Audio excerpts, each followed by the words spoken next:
A lady on Twitter, rather X, says that men will literally choose a shy, polite, gentle woman with no achievements physically over an arrogant, career-focused woman. Do you agree? I just know that men want what they want, and it varies per time.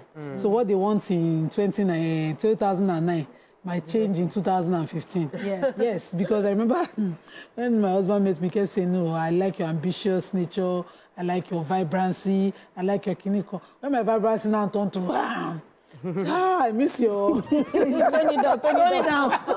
Right? I miss the first Nyma. Yeah, I miss the first. So it really doesn't... It's not locked in anybody's scripts the way she wrote it. And you know, there's, just as you said, there's no box in any particular kind of person around the achievement. You know, we have very achieving women who are extremely calm, collected, demure abikilorins.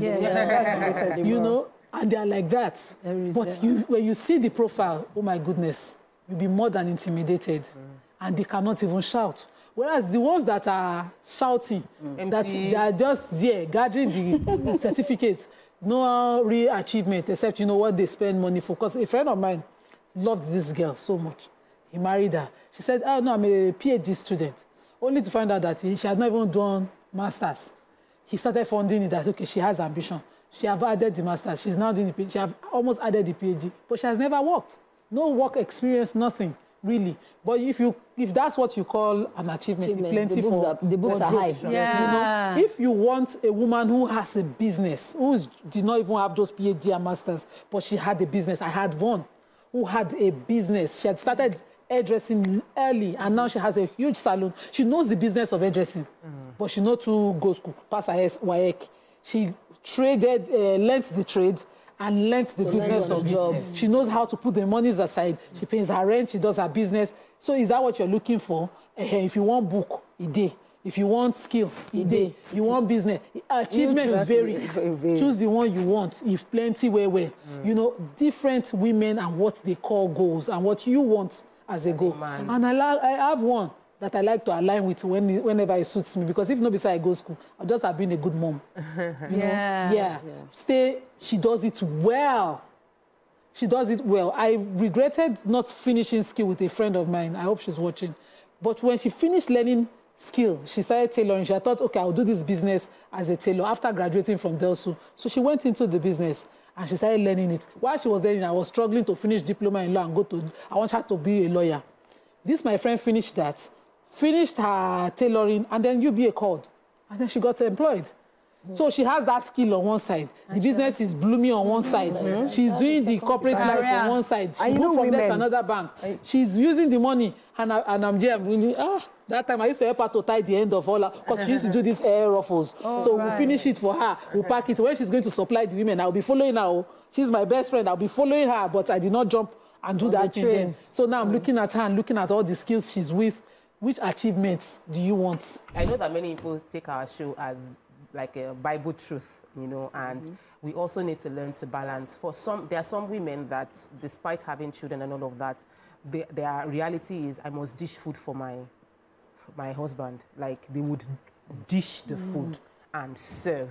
Daddy doesn't come to the kitchen. And they're okay with it. So if all of us on this show don't do it, does not mean that the person who is doing it is wrong. I just wanted to put that there. I cater to my husband. I love doing it. Me, I don't do it, Charlie. My husband only gets to eat one meal in the house, except his weekend, a day. He must eat the food like a king. Absolutely. You know, so I absolutely love cooking it with my hands and serving the food to him. With love. And I try to get the best set to show it. So he will sit wherever he wants to sit, except he's outside. Because my neighbors will say, they hear that one, I say, come upstairs and if you want to eat, I cannot bring your food outside. But I would serve him. So we're not here to bash anybody and their disposition about how they want. But you don't teach a person how to love. And that's why I always laugh at all these content creators. Yes. You don't teach a person how to love or show love to their spouses. All these things, when I look at it, I carry, well done, well done. You see, this one me I used to do. I know people who cannot do it. And I know the stages in my marriage, I couldn't even care. I did not care where I was. Like, well, if you like, eat. If you like, don't eat. Am I your mother? you know, we've been at that point. Yes. Yes. In the past, when we were just starting our marriage, when our total funds together was not anything, I made sure that we had a wedding anniversary. See saving. Go don't start from August 1st, before that 15th. I would make sure I would have the meal planned. I would cook it. I would say, candles were complete. I have eyes set for these things.